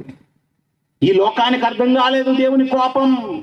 దేవుడు ఎంత కోపంగా ఉంటాడో, ఎంత భీకరంగా ఉంటాడో హెబ్రీయులకు రాసిన పత్రిక చూడండి. హెబ్రీయులకు రాసినటువంటి పత్రిక 10వ అధ్యాయము 31వ వచనం చూడండి ప్రియులారా. హెబ్రీయులకు రాసినటువంటి పత్రిక 10వ అధ్యాయం 31వ వచనము, జీవము గల దేవుని చేతిలో పడుట భయంకరము. జీవము గల దేవుని చేతిలో పడుట భయంకరము అంటున్నాడు. ఏంటి దేవుని చేతిలో ఏముంది? చేతిలో పడద్దట, కాళ్ళలో పడొచ్చా? మరి ఉన్న మాటనే ఆలోచించాలి మనం. చాలా మంది దేవుని చేతిలో పడితే భయంకరం అని మాట చెప్పుకుంటూ వెళ్ళిపోతారు. దేవుని చేతిలో ఎందుకు పడకూడదు? కాళ్ళలో పడొచ్చా? ఆయన కళ్ళలో పడొచ్చా? ఆయన నోట్లో పడొచ్చా? ఆయన తల మీద పడొచ్చా? ఆయన మీద పడొచ్చా అసలు మనం? ఒరే నా వీపు మీద పడొద్దురా అంటుంటాం. ఒరే నా కాళ్ళ మీద పడొద్దురా, ఎందుకండి నా కాలుకు గాయమైందిరా. కాలు మీద పడితే కాలు గాయమైంది అంటున్నావు. ఓ కాలు మీద ఎందుకు పడొద్దు అన్నాడంటే కాలు గాయమైంది. ఒరే నువ్వు అన్న నా ఒళ్ళు మీద పడద్దు, నా వీపు మీద పడదు. వీపు మీద పడితే ఏమవుతుంది? ఎందుకో నాకు భయం వేస్తుందిరా, ఎవరైనా నా మీద పడితే నాకు భయం. ఆహా. ఒరే నా పీకల మీద పడద్దు, పీక మీద పడ్డారనుకో ఏమవుతుంది? చచ్చిపోతాను రా, ఊపిరాడక చచ్చిపోతాను. ఇవి నీవు మాట్లాడే మాటలు. దేవుని చేతిలో పడొద్దు అంటున్నాడు. ఎందుకు? జీవము గల దేవుని చేతిలో ఏముంది అసలు? ఏముందో తెలుసా? ఇప్పుడు హబ్బక్ గారు చెప్తున్నారు. రండి హబ్బకు గ్రంథము 3వ అధ్యాయము 4వ వచనం చూడండి. హబ్బకు గ్రంథము. కాంతితో సమానమైన ప్రకాశము. సూర్యకాంతిలో ఏముంటుందో తెలుసా మీకు? సూర్యకాంతిలో ఏముంటుందో తెలుసా? ఒక్కసారి మధ్యాహ్నం, రేపు చూడండి, ఇప్పుడు లేదులేండి, రేపు ఉదయం చూడండి. అలా ఉదయం సూర్యుని యొక్క వెలుగు వస్తుంది చూసారా? ఆ సూర్యుని యొక్క వెలుగంతా వచ్చేసి ఈ లోకం మీద పడతాడు. ఈ వెలుగు గురించే మనకు తెలుసు, కానీ ఆ సూర్య కిరణాలలో వేడి ఉంటుంది. ఎంత వేడి ఉంటుందంటే ఆ సూర్యుని యొక్క కిరణాలు మన మీద పడుతుంటే మన ఒళ్ళు మండిపోతుంటుంది, మన మాడ పగిలిపోతుంది. దాన్నే వడ దెబ్బ అంటుంటాము. కొంచెం టెంపరేచర్ పెరిగితే నువ్వు తట్టుకోలేకపోతుంటావు. భూమి అక్కడక్కడ నెరవీడుస్తుంటది, పగిలిపోతుంటది. దేనికి? సూర్యుని యొక్క కిరణాలకి. సముద్రం అయితే విలవిల్లాడిపోతుంది. దేనికో తెలుసా? సూర్యకిరణాలు వచ్చి సముద్రం మీద పడగానే సముద్రం తన నీటిని వదులుకుంటుంది. తన నీటిని వదులుకొని ఆవిరిగా మారిపోతుంది. సముద్రములో, అంత పెద్ద సముద్రములో ఉన్న నీరే సూర్యకిరణాల తాకిడికి తట్టుకోలేక తన రూపాన్ని కోల్పోతుంది. తన రూపం విచ్ఛిన్నమవుతుంది. ఏంటి? నీరు ద్రవ పదార్థం. ద్రవ పదార్థం కాస్త సూర్య కిరణాల దెబ్బకి తన రూపాన్ని కోల్పోయి ఆవిరిగా మారిపోతుంది. అలా ఆవిరిగా మారిపోయిన నీళ్లు కాస్త అలా పైకి వెళ్ళిపోయి పైనున్న మేఘాల్లోకి వెళ్ళిపోతాయి. ఇదంతా ఎలా జరుగుతుంది? సూర్యుని దెబ్బ అన్నమాట. ఇదంతా సూర్యుని దెబ్బ ఈ మాత్రమే ఉండదు. సూర్యుని యొక్క వేడిమి ఎంత భయంకరమైనది అనుకుంటున్నావు? అది భయంకరంగా మనుషుల్ని మట్టు పెట్టగలిగేది. అలాగే మనుషులకి ప్రయోజనకరము కూడా ఉంటుంది. ప్రయోజనకరం ఏ విధంగా ఉంటుందా? మీ చుట్టూ ఉన్నటువంటి చెట్లు ఉన్నాయి చూసారా? ఈ చెట్లు ఉన్నాయి కదా, ఈ చెట్లలో ఉండేది ఏంటో తెలుసా? ఆకులు. ఆకుల్లో ఉండేది ఏంటో తెలుసా? గ్రీన్ కలర్ లో ఉంటాయి ఆకులన్నీ గ్రీన్ కలర్ లో ఎందుకు ఉంటాయి తెలుసా? ఆకుపచ్చ రంగు అంటాం చూసారా? ఆకుపచ్చ రంగులో ఎందుకు ఉంటాయి అనుకుంటున్నారు? ఆకులన్నీ ఆకుపచ్చ రంగులో ఎందుకు ఉంటాయి అంటే ఆ ఆకుల్లో పత్రహరితం అనేది ఒకటి ఉంటుంది. ఆ పత్రహరితం ఏం చేస్తుందో తెలుసా? ఆహారాన్ని తయారు చేస్తుంది. చెట్టుకి సరిపడా ఆహారము. చెట్లు ఆహారాన్ని వాటంతట అవే తయారు చేసుకుంటాయి. ఆ ఆహారాన్ని ఎలా తయారు చేసుకుంటాయంటే సూర్యకిరణాలు తన మీద పడితే ఆ సూర్యకిరణాలని అందిపుచ్చుకొని ఆహారాన్ని తయారు చేసుకుంటాయి. అంటే నువ్వు తింటున్న పండ్లైనా, నువ్వు తింటున్న కాయలైనా, నువ్వు తింటున్న ప్రతి మొక్క నుంచి అనుభవిస్తున్న ప్రతి ఆహార పదార్థం అవి మన కొరకు తయారు చేసినవి. అది సూర్యుడు లేకపోతే తయారు అవ్వదు. అమ్మో, సూర్యకిరణాల్లో మేలుంది, ప్రమాదం కూడా ఉందా? మీకు తెలుసా? సూర్యుడు తన కక్షలో తాను తిరుగుతూ ఉండాలి. ఆ సూర్యుడే గనక ఒకవేళ భూమికి అలా కొంత అలా దగ్గరగా తిరగటానికి వచ్చేసి కొంచెం దగ్గర వచ్చాడు అనుకోండి. ఉదాహరణకి ఇక్కడ భూమి ఉంది, ఇక్కడ సూర్యుడు ఉన్నాడు. అలా ఈ సూర్యుడు కాస్త మండుకుంటూ కొంచెం తిరుక్కుంటూ భూమి దగ్గరికి ఇలా వచ్చాడు అనుకో, ఏమవుతుంది తెలుసా? ఈ భూమి మాడి మసి అయిపోతుంది. అంతే, ఈ భూమి మాడి మసి అయిపోతుంది. అదే ఈ సూర్యుడు తన కక్షలో తాను తిరుక్కుంటూ, భూమి తన కక్షలో తాను తిరుక్కుంటూ ఉంటుండగా సూర్యుడు అలా భూమిని వదిలేసి కొంచెం దూరంగా అలా వెళ్ళిపోయాడు అనుకోండి, ఈ భూమి ఏమైపోతుంది తెలుసా? మంచు గడ్డ కట్టిపోతుంది. అంటే భూమికి సూర్యుడు దగ్గర రాకూడదు, దూరము వెళ్ళకూడదు. దగ్గర వస్తే మంచు గడ్డగా మారిపోతుంది, దూరం వెళ్ళిపోతే ఆ దగ్గరకు వస్తే వేడిగా మొత్తం కాలిపోయి బూడిదైపోతే, దూరం వెళ్ళిపోతే మంచుగడ్డ. ఎంత డిసిప్లిన్ గా ఉంటాయి తెలుసా? అది సూర్యుడు అంటే. సూర్యుని దగ్గరికి ఇప్పటి వరకు మనుషులెవ్వడు వెళ్ళనే లేదు. ఎందుకు తెలుసా? అక్కడ కొన్ని కోట్ల డిగ్రీల టెంపరేచర్ ఉంటుంది. వేడి ఎప్పుడు మండుతూనే ఉంటుంది. ఆ సూర్యునిలో హైడ్రోజన్ యాటమ్స్ ఎప్పటికప్పుడు సంలీనం అవుతూనే ఉంటాయి. అందులో కొన్ని వేల ఎలక్ట్రిక్ వోల్టుల టెంపరేచర్ విడుదల అవుతూనే ఉంటది. అలా విడుదలయ్యేది ఎప్పటికీ ఆగకుండా జరుగుతూనే ఉంది. భూమి పుట్టినప్పటి నుంచి, అలా సూర్యుడు పుట్టినప్పటి నుంచి అది జరుగుతూనే ఉంది. ఈ జగత్తులో సూర్యుడు ఎప్పుడైతే ఏర్పడ్డాడో అప్పటి నుంచి బగ మండుతూనే ఉంది. ఈ మానవ జాతి ఉన్నంత కాలం మండుతూనే ఉంటది. దాన్ని ఆర్పే శక్తి గాని ఈ మనుషులు ఎవరికి లేదు. విశ్వాంతం వరకు ఉంటుంది అది. అంత శక్తివంతమైన సూర్యకిరణాల గురించి చెప్తున్నాడు. సూర్యకాంతితో సమానమైన ప్రకాశము కనబడుచున్నది. ఆయన హస్తముల నుండి కిరణములు బయలు వెళ్ళుచున్నవి. మీకు ఇప్పుడు అర్థమైందా? సూర్యకిరణాలు ఎవరి హస్తములో ఉన్నాయనుకుంటున్నారు? సూర్యుడు ఆయన హస్తాల కింద ఉన్నాడనమాట. అలా కోటాను కోట్ల నక్షత్రాలు, వాటిలో కూడా నేను ఒక్కదాని గురించి చెప్పాను ఇప్పటి వరకు, సూర్యుని గురించి. సూర్యునిలోనే పగపగా మండుతున్న అగ్ని ఉంది అనుకుంటున్నావేమో. ఆ పైనున్న ఆరబోసినట్టుగా ఉన్న కోటాను కోట్ల నక్షత్రాలను చూసావా? అవి కూడా మండుతున్న అగ్నిగోళాలే. ఆ మండుతున్న అగ్నిగోళాలలో ఉన్నటువంటి కిరణాలన్నీ ఎవరివి అనుకుంటున్నావు? దేవుని చేతిలో ఉన్నాయి. దేవుని చేతిలో ఉన్నాయి, ఇలా ఉన్నాయి, అలా పట్టుకొని ఉన్నాడు అనమాట. ఆయనే వాటి అన్నిటిని తిప్పుతున్నాడు. మరి ఆయన చేయి కాలిపోదు. నువ్వు దీపాన్ని అలా ముట్టుకొని తిప్పుతావా? దీపం నువ్వు ముట్టుకుంటేనే ఆ దీపం నిన్ను కాలుస్తుంది. దేవుడు సూర్యుని ముట్టుకున్నా ఏమవ్వదు. కోటాను కోట్ల నక్షత్రాలను ముట్టుకున్నా ఏమో. అది ఆయన పవర్. ఆయన చేతిలో ఉన్నాయి కిరణాలు. నీకు సూర్యుడు అంటే దగ్గరగా ఉన్నాడు గనక నీకు అర్థమవుతుంది గనక సూర్యుని మాట చెప్పాడు ఇక్కడ. సూర్యకాంతితో సమానమైన ప్రకాశము కనబడుచున్నది. ఆయన హస్తముల నుండి కిరణములు బయలు వెళ్ళుచున్నవి. అచ్చట ఆయన బలము దాగి ఉన్నది. ఎచ్చట? ఆయన హస్తములు, ఆయన హస్తాలలో ఉంది. ఆయన హస్తములో సూర్యకిరణాలకు సంబంధించినటువంటి శక్తి ఎంత భయంకరంగా ఉంటుందో, సూర్యకాంతితో సమానమైనటువంటి శక్తి ఎంత భీకరంగా ఉంటుందో ఆ విధంగా పరలోకమందున్న దేవునిలో శక్తి ఉంటుంది. అందుకే ఆ పరలోకమందున్న దేవుని చేతిలో పడుట భయంకరము, చాలా భయంకరము. లైట్ తీసుకోకండి. ఇది ఎవరికి అర్థమైందో తెలుసా? అబ్బగారికి అర్థమైంది. వామ్మో, దేవుడు అంటే మహా డేంజర్ అని అర్థమైపోయింది.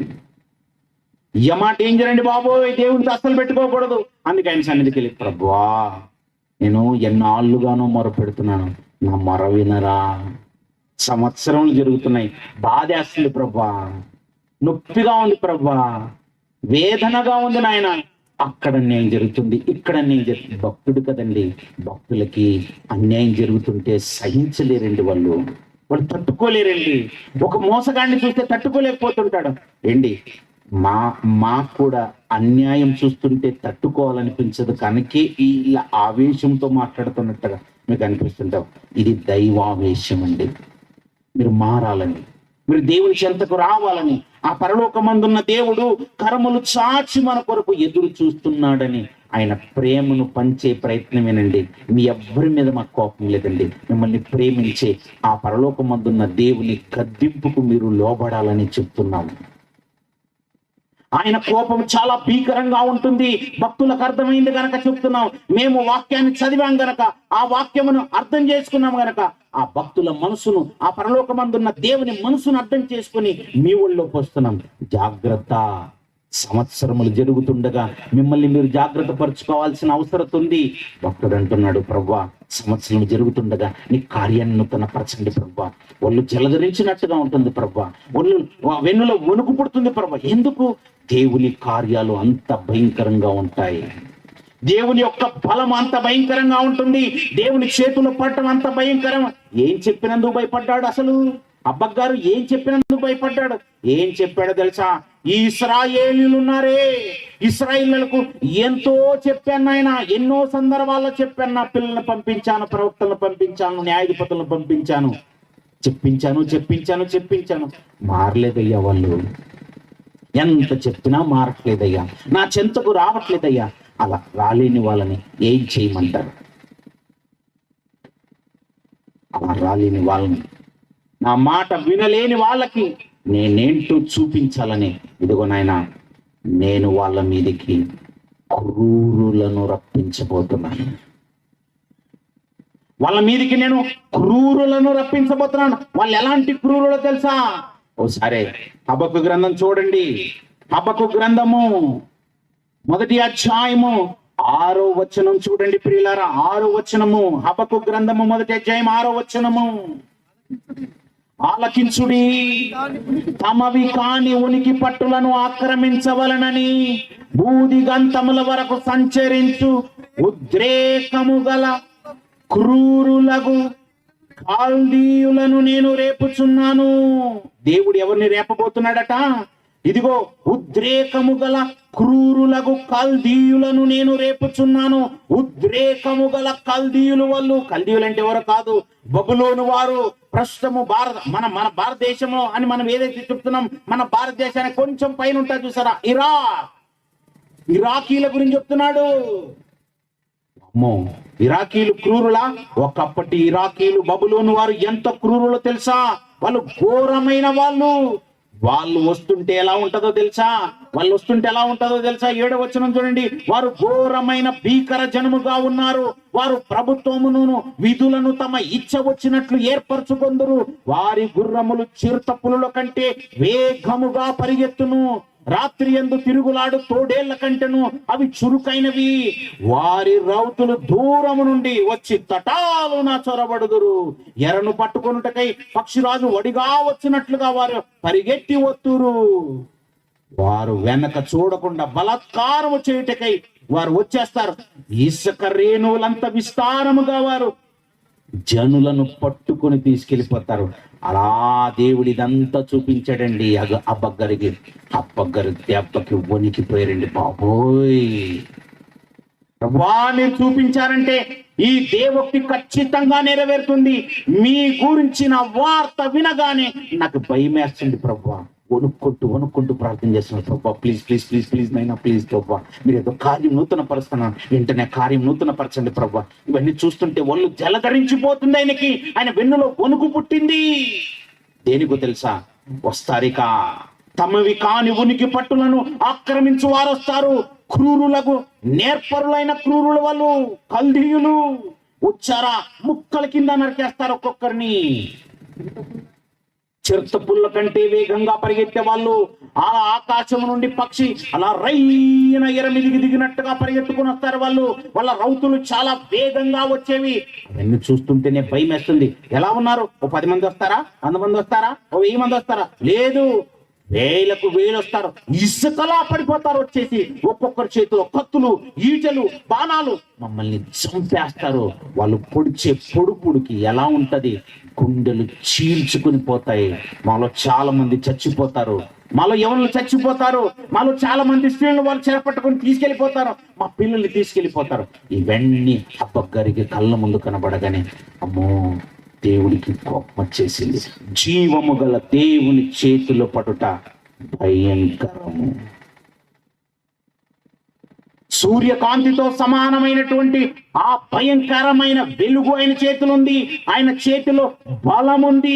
ఎంత బలం ఉందంటే ఒక్క దెబ్బ కొట్టాడంటే ఈ భూమండలం బద్దలైపోతుంది. అలాంటి బాహుబలమైనది. ఆ బలం ఏంటో భక్తుడికి అర్థమైంది.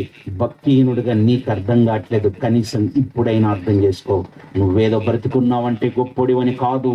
ఆ పరలోకమందున్న దేవుని వాత్సల్యము, కృప నీ మీద నిలిచున్నది కనుక నువ్వు బ్రతుకున్నావు. లబ్డప్ లబ్డప్ లబ్డప్ లబ్డప్ అని గుండె కొట్టుకుంటుందంటే ఆ గుండె నీ మాట విని కాదు, దేవుని మాట విని ఇప్పటికీ స్టిల్ లబ్డప్ అని కొట్టుకుంటుంది. నువ్వు ప్రాణంతో బ్రతుకున్నావంటే దేవుడే, ఆ పరలోకమందున్న దేవుడు ఈ స్థితిలో నిన్ను ఉంచాడని మర్చిపోవద్దు. సంవత్సరములు జరుగుతుండగా నీ కార్యం నూతన పరచమని ఎందుకు అడిగాడో తెలుసా? అబ్బా, ఇవన్నీ చూస్తూ నేను తట్టుకోలేనేమో. మాలో చాలా మంది చెరలోనికి వెళ్ళిపోతారు. చెప్పినట్టుగానే దేవుడు చేశాడు. అష్షూరీయులను లేపాడు, ఇశ్రాయేలులను చెరపట్టి తీసుకెళ్ళిపోయారు. బబులోనీయులను లేపాడు, బబులోనీయులు వచ్చేసి యూదా వారిని చెరపట్టి తీసుకుని వెళ్ళిపోయారు, చెరలోనికి వెళ్ళిపోయారు. సొంత రాజ్యాలు లేవు, రాజులు లేరు, సొంత పరిపాలన లేదు. బిక్కు బిక్కుమంటూ ఒకటి కాదు రెండు కాదు 70 ఏళ్ళు చెరలో బ్రతికారు ఇశ్రాయేలు. 70 ఏళ్ళు బ్రతికిన బుద్ధి రావాలి కదా, చెరకప్పగించిన బుద్ధి రావాలి కదా. అలా దేవుని జనాంగము అన్య జనులతో వెళ్ళిపోయి 70 ఏళ్ళు బ్రతికిన తర్వాత కనీసం అప్పుడైనా దేవుని మాట వైపు అలా ఆకర్షింపబడి వస్తారేమనుకుంటే దేవుని సన్నిధికి అప్పటికి రాక ఆయన్ను మర్చిపోయారండి ఆ జనాంగం. ఆయనను మర్చిన వారి మీదకి దేవుని ఉగ్రత చరిత్రలో ఎంత భయంకరంగా వచ్చిందో మనకు తెలుపుతూ, ఇదిగో మనకేం నేర్పిస్తున్నాడు తెలుసా? హబక్కూకు గారు ప్రార్థన చేశాడు. ఆయన సంవత్సరములు జరుగుతుండగా నీ కార్యం నూతన పరచమని అడిగాడు. నూతన పరచాలనిపించింది కాదు. ఎన్ని విధాలుగా ప్రయత్నం చేశాను, తెగుళ్ళు రప్పించి కొట్టి చూశాను, మారతారేమనుకున్నా, మారలేదు. క్షామంతో కొట్టాను, మారలేదు. యుద్ధాలతో కొట్టాను, మారలేదు. శత్రుల చేతికి అప్పగించి చూశాను, మారలేదు, మారలేదు, మారలేదు, మారలేదు, మారలేదు. ఒకప్పుడు జలప్రళయాన్ని రప్పించాను, తర్వాత బాగా బ్రతుకుతారనుకున్నాను, మారలేదు. ఒకప్పుడు సొదొమ గొమొర్రా మీద అగ్ని గంధకాలు కురిపించాను, మారతానేమనుకున్నాను, మారలేదు. అసలు మనుషుల పరిస్థితి ఎలా ఉందంటే, బాధ వచ్చినప్పుడు ప్రభా ప్రభా ప్రభా అనుకోవడం, మళ్ళీ బాధ తిరగానే దేవుడు ఎవడో అన్నట్టుగా బ్రతకడం. ఇదేనండి, ఇదే తనతో ఆ రోజు నుంచి ఈ రోజు వరకు, ఆ రోజు నుంచి ఈ రోజు వరకు. బాధ రాగానే దేవుని సన్నిధికి వెళ్ళిపోవటం, ప్రభా ప్రభా అనటం, బాధ్యుని వెంటనే అసలు ఇంకా దేవుడు ఎవరో అన్నట్టుగా బ్రతకటం. ఇదే కల్చర్ అండి. ఆ రోజు నుంచి ఈ రోజు వరకు చూసిన ఆయన ఈ తాత్కాలికమైన పరిష్కారం వద్దనుకున్నాడండి ఇక దేవుడు. అలా వద్దనుకున్న దేవుడు ఏం చేశాడో తెలుసా? కార్యము నూతన పరచాలని ఆలోచించాడండి. ఆయన ఎన్నో కార్యాలు చేశాడు.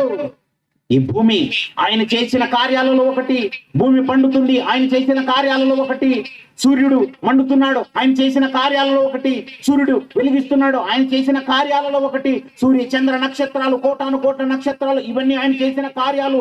ఆకాశమును పరిచాడు, ఆయన చేసిన కార్యములు. గాలిని నీ కొరకు రప్పించాడు, ఆయన చేసిన కార్యములు. వెలుగునిచ్చాడు, ఆయన చేసిన కార్యములు. వర్షము, ఆయన చేసిన కార్యములు. ఆ పరలోకమందున్న దేవుడు అసలు ఎన్నెన్నెన్నెన్నో చేసి పెట్టాడు నీకు. వృక్షాలు నీ కొరకే, జంతువులు నీ కొరకే, పక్షులు నీ కొరకే, జలచరములు నీ కొరకే, అన్ని నీ కొరకే, నీ కొరకే, నీ కొరకే. ఇవన్నీ ఆలోచించాడు, చేశాడు, ఆలోచించాడు, చేశాడు. ఇవి ఆయన చేసిన కార్యములు. సృష్టి కార్యము, మొదటి దినము, రెండవ దినము, మూడవ దినము, నాలుగవ దినము, సృష్టిలోని ఈ కార్యములన్నీ చేశాడు. సకల జీవరాశులను చేసి పెట్టాడు, జంతువులను చేశాడు, పక్షులను చేశాడు. ఈ జీవరాశులన్నీ ఆయన చేసిన కార్యములు ఇవి. అందుకే కీర్తనకారుడు అంటాడు, కీర్తన గ్రంథము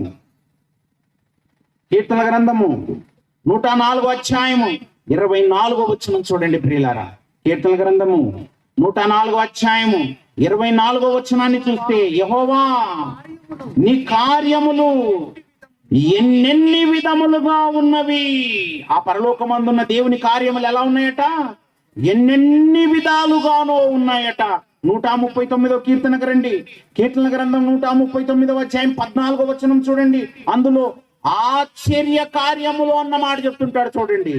కీర్తన గ్రంథం 139వ అధ్యాయం 14వ వచనము, ప్రభువా నీవు నన్ను కలగజేసిన విధము చూడగా, కలగజేసిన విధం అంటే కళ్ళను చేసిన విధము చూడగా, కాళ్ళను చేసిన విధము చూడగా, అలా గుండె చేసిన విధము చూడగా, అవయవాలన్నీ చేసిన విధము చూడగా, మానవ దేహ నిర్మాణమును చేసిన విధమును చూడగా నాకు భయమును ఆశ్చర్యమును కలుగుతున్నది. అసలు ఆశ్చర్యం వేస్తుంది ప్రభువా.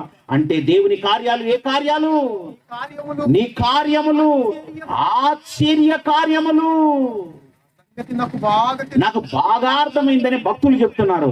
ఇప్పటికీ అది ఎక్స్ప్లెయిన్ చేస్తున్నా వీళ్ళకి అస్సలే అర్థం కావట్లేదు అంటున్నారు మనుషులు. భక్తులకు అర్థమయ్యేయండి, దేవుని కార్యములు ఎన్నెన్ని విధాలుగానే ఉన్నాయి. కానీ భక్తుడైన హబక్కూకు గారు, ప్రభువా కార్యములు కాదు, మీ కార్యము నూతన పరచుము. ఒకటే, ఏదో ఒక కార్యం గురించి అడుగుతున్నాడు. కార్యములు కాదు, సృష్టి కార్యములు ఇవి. భూమిని చేయటం కార్యము, జంతువులు చేయటం కార్యములు ఇవి. ఆ పరలోకమందున్న దేవుడు చేసిన సృష్టి కార్యం గురించి కాదు అడుగుతుంది. మరి ఏం అడిగాడండి? ఒక్క కార్యం అడుగుతున్నాడండి. నీ కార్యం, మీరు ఏదో కార్యము నూతన పరుస్తానన్నారు కదా ప్రభువా, మా ఐడియాల కార్యం జరిగిస్తానన్నారు కదా, కొంచెం ఆ కార్యాన్ని జరిగించారంటే దేవుడు మనుషులకు ఎంత చెప్పినా, ఎంతగా కర్మలు చాచి ఎదురు చూస్తున్నా తన చెంతకు రాలేని వాళ్ళకి అలా బాధ పెట్టి ట్రై చేసి నా చెంతకు రప్పించుకుందామని చూసిన రాలేని వాళ్ళ కొరకు ఒక్క కార్యం చేద్దామని ఆలోచించలేదు. ఒకే ఒక కార్యం చేద్దాం ఇక వీళ్ళ కొరకు. ఆ కార్యం ఏంటో తెలుసా? రోమీలకు రాసిన పత్రిక, రోమీలకు రాసినటువంటి పత్రిక 5వ అధ్యాయం చూడండి ప్రియులారా. రోమీలకు రాసినటువంటి పత్రిక 5వ అధ్యాయము 18వ వచనం చూడండి ప్రియులారా. 18వ వచనము, కాబట్టి తీర్పు ఒక అపరాధము మూలమున వచ్చినదై మనుషులకందరికి శిక్షావిధి కలుగుటకు ఏలాగు కారణమాయనో అలాగే ఒక్క పుణ్య కార్యము, అండర్లైన్ చేసుకోండి ఆ మాటను, ఒక్క కార్యము, కార్యములు కాదు ఇది, కార్యములా కార్యమా? కార్యము, ఒక్క పుణ్య కార్యము వలన ఇదిగో కృపాదానము మనుషులకందరికి జీవప్రదమైన నీతి విధింపబడుటకు కారణమాయను. దేవుడు ఒక్క కార్యం చేశాడు, దాన్ని పుణ్య కార్యం అంటున్నాడు. ఏదా ఒక్క కార్యం? పుణ్యకార్యం అంటే ఏంటి అనుకున్నారు? అన్నదానమా? ఏంటి నీళ్ల దానమా? వస్త్రదానమా? లోకములో పుణ్యకార్యాలు. అసలైన పుణ్యకార్యం ఏంటో తెలుసా? అసలైన పుణ్యకార్యం ఒకటి ఉంది, అదే యేసుక్రీస్తు వారి యొక్క మరణం. యేసుక్రీస్తు వారి యొక్క బలిదానమే లోకానికి దేవుడు సిద్ధపరిచిన పుణ్యకార్యం. ఇది మనుషులు అడిగినందుకు ఇవ్వలేదు. యేసుక్రీస్తు వారిని మీరు ఎవరైనా అడిగారా? ప్రవక్తలు ఎవరైనా ప్రభువా కొంచెం యేసుక్రీస్తు వారిని పంపించండి, ఆయన పంపించేస్తే మీరు బలిగా అర్పించేస్తే మా పాపాలను గడుకుంటాం ప్రభువా, రక్తం చిందిస్తే అడిగారా? అడగలేదే.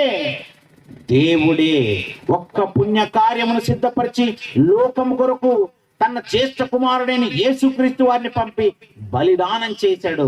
అప్పటి వరకు అన్ని పాత కార్యక్రమాలు పాత నిబంధనలో ఉన్నాయి, పాత ధర్మశాస్త్రములు ఉన్నాయి, పాత ధర్మశాస్త్రములు ఆజ్ఞలు ఉన్నాయి. ఎలా వీటన్నిటిని తీసి ఇదిగో నేను మీకు ఒక కొత్త ఆజ్ఞని ఇవ్వాలనుకున్నాను అని అన్నాడు. కొత్త ఆజ్ఞ ఏంటో తెలుసా? ఒకసారి ఆ మాట చదవండి. యోహాను సువార్త 13వ అధ్యాయం 34వ వచనము. యోహాను సువార్త 13వ అధ్యాయము 34వ వచనం చూడండి ప్రియులారా. 34వ వచనము, మీరు ఒకరినొకరు ప్రేమింపవలెనని మీకు క్రొత్త ఆజ్ఞ, నూతన కార్యం. క్రొత్త ఆజ్ఞ అన్నాడా? పాత ఆజ్ఞ అన్నాడా? పాత ఉన్నాయి, పాత నిబంధనలో చాలా పాత ఉన్నాయి. నేను క్రొత్త ఆజ్ఞ ఇస్తున్నాను అంటున్నాడు. ఇదిగో మీరు ఒకరినొకరు ప్రేమింపవలనని మీకు క్రొత్త ఆజ్ఞ ఇచ్చుచున్నాను. ఒకరినొకరు ప్రేమించటములో ఒక కొత్త ఆజ్ఞ ఉందట. నేను మిమ్మును ప్రేమించినట్టే మీరును ఒకరినొకరు ప్రేమింపవలను. అసలు ఇంతకీ ప్రేమ అంటే ఏంటి? ఇంతకీ ప్రేమ అంటే ఏంటి? ప్రేమ అనేది దేన్ని అంటారు? ఒక అమ్మాయిని అడిగాం అనుకో, ఏం లేదు మొన్ననే ఆ అబ్బాయికి ప్రేమించానని చెప్పాను. ఎలా చెప్పామంటే గులాబ్ పువ్వు తీసుకొని వెళ్ళి ఇలా ఇచ్చి ఐ లవ్ యూ అని చెప్పాను. అంటే ఇప్పుడు ఈమె దృష్టిలో ప్రేమ అంటే ఏంటి? గులాబ్ పువ్వా? ప్రేమ అంటే గులాబ్ పువ్వా? ఇంకొక అబ్బాయిని అడిగామనుకో, ఒరే నీకేం అర్థమైంది రా ప్రేమ అంటే? నాకు తాజ్ మహల్ అని అర్థమైంది అని అంటాడు. ఎందుకంటే తాజ్ మహల్ బొమ్మ తెచ్చేసి ఆ అమ్మాయికి ఇస్తూ ఐ లవ్ యూ అంటాడు. ఐ లవ్ యూ అనేది ఇస్తూ ఆ బొమ్మ ఎందుకు ఇచ్చావు తెలీదా మీకు? అయ్యయ్యో, ప్రేమ జంటండి. షాజహాన్ ముంతాజ్ కొరకు ఏం చేశాడు? తాజ్ మహల్ కట్టించాడు. నేను కూడా ఈ అమ్మాయి కొరకు ఇదిగో తాజ్ మహల్ కట్టిలేను ఒరిజినల్ కనుక బొమ్మ తెచ్చి ఇచ్చాను. ప్రేమకు గుర్తు వీడికి అర్థమైంది తాజ్ మహల్, ప్రేమకు గుర్తు ఆ అమ్మాయికి అర్థమైంది గులాబీ పువ్వు. ప్రేమ గుర్తు భార్య దగ్గరికి ఓ నెక్లెస్ తీసుకుని వచ్చి ఉంటావు, ఓ బంగారం తెచ్చుంటావు, ఓ పట్టు చీర తెచ్చుంటావు. ఇవే నీకు అర్థమైన ప్రేమలు. అసలు ప్రేమకి నీ బంగారానికి ఏమైనా అర్థం ఉందా? ప్రేమకి గులాబీ పువ్వుకి ఏమైనా అర్థమైందా? ఇవి కాదయ్యా బాబు. అసలు ప్రేమ అంటే ఏంటో తెలుసా? ప్రేమ అంటే ప్రాణం పెట్టటం. ప్రేమ అంటే ప్రాణం పెట్టడం అయ్యా. ఎఫెసీయులకు రాసిన పత్రిక చూడండి. ఎఫెసీయులకు రాసినటువంటి పత్రిక 5వ అధ్యాయము 2వ వచనం చూడండి ప్రియులారా. యేసుక్రీస్తు వారు లోకం కొరకు ఏం చేశారో చెప్తున్నాడు పౌలు గారు. క్రీస్తు మిమ్మును ప్రేమించి, ప్రేమ అంటే ఏంటో నేర్పటం కొరకు క్రీస్తు మిమ్మును ప్రేమించి పరిమళ వాసనగా ఉండుటకు మన కొరకు తన్ను తానే దేవునికి అర్పణగాను బలిగాను అప్పగించుకొనెను. అలాగుననే మీరును ప్రేమ కలిగి నడుచుకొనుడి. మనల్ని కూడా ప్రేమ కలిగి నడుచుకోండి అంటున్నాడు. ప్రేమ కలిగి అంటే ఎలా నడుచుకోవటం అంటే, ప్రేమ ముందెళ్తుంటే మనం వెనక నుంచి వెళ్ళటమనా? మరి ప్రేమ అంటే ఎలా ఉంటది? ప్రేమ అంటే ఎలా ఉంటది తెలుసా? మన ముందు నడిచింది ప్రేమ. ఏంటా ప్రేమ? అదే యేసుక్రీస్తు అనే ప్రేమ. ఎక్కడికి నడిచిందో తెలుసా? గోల్గోతా వైపుకు నడిచింది. 60 కేజీల మాంసం ముందని చిత్రవద చేస్తున్నారు, కొరడాలతో కొడుతున్నారు, ముళ్ళ కిరీటం పెట్టారు, చేతుల్లో మేకులు, కాళ్ళల్లో మేకులు, దేహమంతా పేపర్ చించేసినట్టుగా చించేశారు. అది ప్రేమకు ప్రతిరూపం. ఒకనాడు గోల్గోతాలో బలియాగమైపోయింది మన కొరకు. మన ముందు నడిచిన ప్రేమ. ప్రేమ అంటే ఏం చూపించాలో తెలుసా? యేసుక్రీస్తు వారి యొక్క రక్త తర్పణ. ప్రేమ అంటే అది. ప్రేమ అంటే ఏంటి అనుకున్నావు? గులాబీ కాదురా నాన్న. ప్రేమ అంటే రక్తం. యేసుక్రీస్తు వారు చిందించిన రక్తమే ప్రేమకు గుర్తు. యేసుక్రీస్తు వారు చిందించారట. ఇదిగో నీవు కూడా ప్రేమించాలనుకుంటున్నావా? ఉన్నాడు సహోదరుడు. ఆయన ఎందుకు ప్రేమించాలి? నరకానికి వెళ్తాడయ్యా, చచ్చిపోతే నరకానికి వెళ్తాడయ్యా, పాపంలో ఉన్నాడయ్యా, అపరాధంలో ఉన్నాడయ్యా. మొన్న December 31 నాడు అంత పాపం చేశారయ్యా ఎక్కువ మంది. అలా పాపంలో పడ్డ వాళ్ళందరినీ కొంచెం నా చెంతకు నడిపించిన ఆయన అంటే, ఓకే నేను నడిపిస్తానని నీ రక్తాన్ని మరిగించి దేవుని మాటలను ప్రకటించడానికి వచ్చావా? అయితే నువ్వు ప్రేమిస్తున్నవాడివి. ఇదిగో ఈ మాటలు వినిపించటానికి ఉదయం నుండి చక్కగా ఈ కార్యక్రమాలన్నింటినీ ఏర్పాటు చేశారు. ఈ గ్రౌండ్ అంతా క్లీన్ చేశారు చూసారా? ఈ వేదికను అరేంజ్ చేశారు చూసారా? ఈ సౌండ్ సిస్టమ్ అరేంజ్ చేశారు చూసారా? ఈ లైటింగ్ అరేంజ్ చేశారు చూసారా? ఈ సభల కొరకు అనేక మందిని రప్పించడానికి పోస్టర్లు అతికించారు చూసారా? వాళ్ళ దేహంలోని రక్తము ఆవిరైపోయింది అంటే వాళ్ళు ప్రాణం పెడుతున్న వాళ్ళు. ప్రాణం పెట్టటమే నిజమైన ప్రేమ. లోకమందున్న దేవుడు భూమి మీదకి పంపిన యేసుక్రీస్తు వారు భూమి మీదకి వచ్చి ఆయన మన నిమిత్తం ప్రాణం పెట్టాడయ్యా. ఆయన ప్రాణం పెట్టి ప్రేమ ఎట్టిదో చెప్పాడు. ప్రేమ ఎట్టిదన్నాడు తెలుసా? యోహాను గారు రాసినటువంటి మొదటి పత్రిక 3వ అధ్యాయం 16వ వచనం చూడండి ప్రియులారా. ఆయన మన నిమిత్తము ప్రాణము పెట్టెను కనుక దీని వలన ప్రేమ ఎట్టిదని తెలుసుకొనుచున్నాం. ఒకవేళ యేసుక్రీస్తు వారు ప్రాణం పెట్టకపోయి ఉంటే ప్రేమ ఎట్టిదో ఎప్పటికీ అర్థమయ్యేది కాదు. యేసుక్రీస్తు వారు ప్రాణం పెట్టారు గనక ఓహో ప్రేమ ఎట్టిదా అని మీకు అర్థమైంది. ప్రేమ ఎట్టిది అని అంటే ప్రాణం పెట్టేది ప్రేమ. ప్రాణం పెట్టేది ప్రేమ. యేసుక్రీస్తు వారు ప్రాణం పెట్టారు. ఎందుకు పెట్టారు ప్రాణం తెలుసా? కొత్త ఆజ్ఞను నెరవేర్చాలి. చెప్పే ముందు నెరవేర్చి చూపించాలి. నేను మీకు కొత్త ఆజ్ఞని ఇచ్చుచున్నాను. ఏముందండి కొత్త ఆజ్ఞలో? కొత్త ఆజ్ఞలో నీ సహోదరుని ప్రేమించటం ఉంది. ప్రేమించటం అంటే ఏంటండి? ప్రాణం పెట్టటం, రక్తం చిందటం, రక్తాన్ని చిందించటం. ఇదిగో యేసుక్రీస్తు వారు ప్రాణం పెట్టి సహోదరుల్ని తండ్రి చెంతకు రక్షించటానికి సిద్ధపడితే నువ్వు క్రీస్తును ధరించావా? అయితే నీవు కూడా ఆ పరలోకమందున్న దేవుని చెంతకి నశించిపోతున్న వాళ్ళని వెతికి రక్షించటమే నీవు ప్రాణం పెట్టటం. అదే క్రొత్త ఆజ్ఞ. ఇది లోకం కొరకు యేసుక్రీస్తు వారు సిద్ధపరిచినటువంటి కొత్త కార్యం. చరిత్రలో అంతవరకు లేదు. చరిత్రలో అంతవరకు ఏముంది తెలుసా? కత్తి పట్టుకున్నవాడు ఇంకొకరిని కత్తితో పొడవటం, వాడు పొడిచాడంటే వీడు పొడవటం, వీడు పొడిస్తే వాడు పొడవటం, వాడు పొడిస్తే వీడు పొడవ, కన్ను కన్ను, పన్నుకు పన్ను, దెబ్బకు దెబ్బ, ప్రాణానికి ప్రాణం. అది పాత చరిత్ర. కొత్త చరిత్ర ఏంటో తెలుసా? కొత్త కార్యం ఏంటి తెలుసా? లోకానికి దేవుడు సిద్ధపరిచిన కొత్త కార్యం ఏంటి తెలుసా? ఇదిగో నిన్ను హింసించే వారి గురించి కూడా ప్రాణం పెట్టటం. ప్రార్థన చేయమన్నాడు చూసావా? ఇదిగో తండ్రి, వీరేమి చేయుచున్నారో వీరెరుగరు గనక వీరిని క్షమించుము. ఎలాంటి పరిస్థితులు చెప్పాడండి? తను హింసించిన వారి కొరకండి, తన రక్తాన్ని పిండిన వారి కొరకండి, తన దేహాన్ని పొడిచిన వారి కొరకండి, తన దేహాన్ని చీల్చిన వారి కొరకు, తన దేహంలో నుంచి మాంస ముద్దల్ని తీసిన వాళ్ళ గురించి చెప్తున్నాడు. తండ్రి, వీళ్ళేమి చేయుచున్నారో వీరెరుగరు గనక వీరిని క్షమించుము. అదేనండి దేవుడు లోకానికి చెప్పిన నూతన కార్యం. ప్రాణం పెట్టటమే నూతన కార్యం. ప్రాణం పెడితేనే రక్షింపబడతారు. కేకులు పోస్తే ఎవడండి రక్షింపబడేది? తారాజువ్వలు పేల్చి ఎవడండి రక్షింపబడేది? హ్యాపీ న్యూ ఇయర్ అని చెప్తే ఎవడండి రక్షింపబడేది? ఎవడు రక్షణ పొందడు. రక్షణ పొందాలంటే యేసుక్రీస్తు వారి బలి యాగంతోనే సాధ్యం. అందుకే దేవుడు ఈ భూమి మీదకి పంపి ఓ కొత్త కార్యమును చేశాడండి. అదే క్రీస్తు బలి యాగం. అది చేసి మనకదే నేర్పడండి. మీరు కూడా అదే చేయండి అయ్యా. నూతన కార్యం చరిత్రలో ఎవరు చేయలేదా? చరిత్రలో ఎవ్వడు చేయలేదు. చరిత్రలో అప్పటి వరకు జంతువుల బలి ఉంది, చరిత్రలో అప్పటి వరకు పక్షుల బలి ఉంది, కానీ చరిత్రలో మొట్టమొదటిసారిగా మనిషి బలి తండ్రి అయిన దేవుడు సర్వమానవాళి కొరకు విధించింది. అదే క్రీస్తు బలి. అది కొత్త కార్యం. అందులో ప్రేమ ఉన్నది. ఇది లోకానికి దేవుడు సిద్ధపరిచిన నూతన కార్యం. సర్వమానవాళిని తన చెంతకు చేర్చుకోవడానికి దేవుడు ఏర్పాటు చేసిన నూతన కార్యం. ఈ మార్గమందు తప్ప ఎవరును ఇక తండ్రి అయిన దేవుని చెంతకు రాలేరు. యేసుక్రీస్తు వారి రక్తంతోనే ఎవడైనా కడగబడాలి. యేసుక్రీస్తు వారిని నోటితో ప్రభుని ఒప్పుకుంటేనే రక్షణ. ఇక ఏ నామమందు నీకు రక్షణ లేదు. అందుకే యేసుక్రీస్తు వారి నామాన్ని అన్ని నామములకు పైనామంగా చేశాడు. అందుకే చెప్పాడు, ఇక క్రీస్తు యేసునందున్నవాడు నూతన సృష్టి. ఇంకా పాతదంతా పోతుంది. క్రొత్త జన్మ అది క్రీస్తు వలన జరిగింది. క్రీస్తు బలియాగం వలన నీ బాప్తిస్మానికి అర్థం. క్రీస్తు బలియాగమే లేకపోతే నీ బాప్తిస్మానికి అర్థమే లేదు. ఒకడు క్రొత్తగా జన్మించితేనే గాని దేవుని రాజ్యంలో ప్రవేశించడిక. ఆ క్రొత్త జన్మ యేసుక్రీస్తు వారిని ఒప్పుకున్న వాడికే.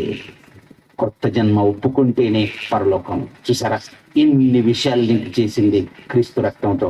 అందుకే క్రొత్త నిబంధన కూడా ఎలా వచ్చిందో తెలుసా మీకు? అసలు కొత్త నిబంధన 22 అధ్యాయం లూకాసు వార్త చూసి ముగించేసుకుందాం. లూకాసు వార్త 22వ అధ్యాయము 20వ వచనం చూడండి. లూకాసు వార్త 22వ అధ్యాయం 20వ వచనం చూడండి ప్రియులారా. ఆ ప్రకారమే భోజనమైన పిమ్మట ఆయన గిన్నె పట్టుకొని, ఈ గిన్నె మీ కొరకు చిందింపబడుతున్న నా రక్తము వలనైన క్రొత్త నిబంధన. వాట్ అబౌట్ పాత నిబంధన? పాత నిబంధన నెరవేర్చబడి కొట్టివేయబడింది. ఆయన పక్కన ఎట్టేసేయండి. మరి ఏంటి ప్రభు ఇప్పుడు క్రొత్త నిబంధన, క్రొత్త కార్యం. ఆ క్రొత్త నిబంధన ఎలా వచ్చిందో తెలుసా? మన చేతిలో ఉన్న క్రొత్త నిబంధన మనకి ఎలా వచ్చిందంటే క్రీస్తు రక్తముతో వచ్చింది. నా రక్తము వలనైన క్రొత్త నిబంధన. రక్తం లేకపోతే నో నిబంధన. క్రొత్త నిబంధనే లేదు. వామ్మో, మన చేతిలో ఉన్న క్రొత్త నిబంధనే లేదు. ఆ క్రీస్తు రక్తం లేకపోతే, క్రీస్తు రక్తం లేకపోతే క్రొత్త నిబంధనే లేదు. ఎంత గొప్ప భాగ్యం అండి ప్రియులారా. ఓనాడు భక్తుడు అడిగాడు, ప్రభువా నీ కార్యం నూతన పరచమని. అదే దేవుడు నూతన పరిచి మన కొరకు సిద్ధపరిచి పెట్టాడు క్రీస్తు బలియాగం. ఆ బలియాగం ద్వారా మనందరినీ నూతనం చేయాలనుకున్నాడు. ఆ నూతనంగా ఎవరైతే మారుతారో వారే దేవుడున్న లోకానికి చేరాలని చూశాడు. పాత ఆలోచనలు తీసేయాలన్నాడు, పాత జీవితం తీసేయాలన్నాడు, ప్రాచీన స్వభావం మానేయాలన్నాడు, ఈ మొత్తాన్ని సమాధి చేయమన్నాడు. అదే బాప్తిసం ద్వారా సమాధి. నువ్వు బాప్తిసం పొందకుండా, నీ పాత జీవితాన్ని వదిలేకుండా ఎన్ని కొత్త సంవత్సరాలు చూసినా అది నీకు కొత్తది కాదు. విన్న మాటల్ని మనసులో పెట్టుకొని దేవుడు కోరుకున్నట్టుగా మీ జీవితాల్లో కొత్తగా జన్మించాలని ఆశిస్తూ నా మాటలు ముగిస్తున్నాను. రేపటి దినం మరెన్నో సంగతులు తెలుసుకుందాం. అనేక మందిని తీసుకొని రండి. అందరం లేచి నిలబడదాం. ముగింపు ప్రార్థన చేసుకుందాం.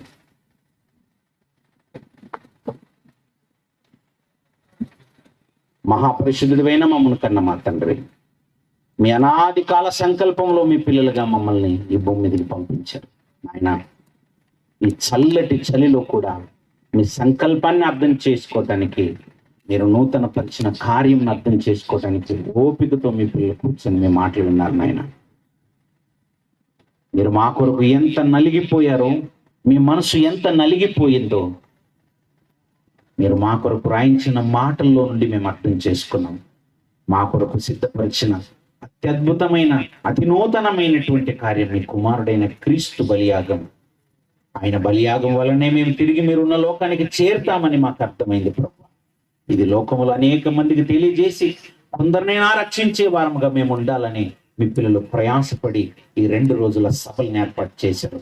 ఎంతమంది పిల్లలైతే ప్రత్యక్షంగా పరోక్షంగా సభల నిమిత్తం ప్రయాసపడ్డారు వారందరినీ పేరు పేరున జ్ఞాపకం చేసుకునండి. వారికి రావాల్సిన పర సంబంధమైన ప్రతి దీవెనలు అనుగ్రహించండి. మీరు మాకు కృప అనుగ్రహిస్తే రేపటి దినాన మరెన్నో సంగతులు మీ సన్నిధిలో నేర్చుకునగలుగుటకు మీ సహాయం అనుగ్రహించండి.